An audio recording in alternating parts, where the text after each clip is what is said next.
ഇന്ത്യയിൽ അരുണിമ സിൻഹ എന്നൊരു വോളിബോൾ താരമുണ്ടായിരുന്നു.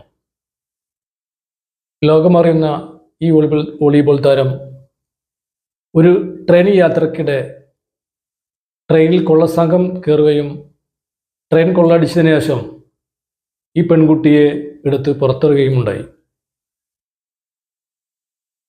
ആ സമയത്ത് കുറച്ച് സമയത്തിനുള്ളിൽ തന്നെ ട്രെയിൻ വന്ന് കാല് നഷ്ടപ്പെടുകയും ഹോസ്പിറ്റലിൽ എത്തിയ സമയത്ത് ഒരു കാല് നഷ്ടപ്പെട്ടിട്ടുണ്ടായിരുന്നു. ആ സമയത്ത് കൂടെ നിന്ന സഹപ്രവർത്തകർ ആ പെൺകുട്ടിയോട് പറയുന്നുണ്ട്, ഇനി എന്താണ് അടുത്ത ലക്ഷ്യം, ഇനി കളിക്കാൻ ഒരിക്കലും പറ്റുകയില്ലല്ലോ. ഇത്തരത്തിലുള്ള വളരെ നെഗറ്റീവായിട്ടുള്ള സംസാരങ്ങളായിരുന്നു അവിടെ നിന്ന് അരുണിമ കേട്ടത്.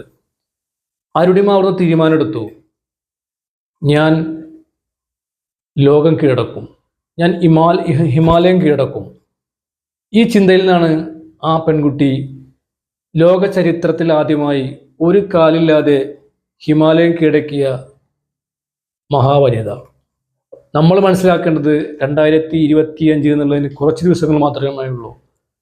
നമ്മുടെ എന്ത് പ്രതിസന്ധികളെയും എന്ത് പ്രയാസങ്ങളെയും തരണം ചെയ്തുകൊണ്ട് ഒരു പുതിയ വർഷത്തേക്ക്, ഒരു പുതിയ സമയത്തേക്ക് വിജയം മാറ്റിവെക്കാതെ ഇന്ന് തന്നെ തുടങ്ങുക നമ്മൾ വിജയത്തിന് വേണ്ടി. Okay, best of luck.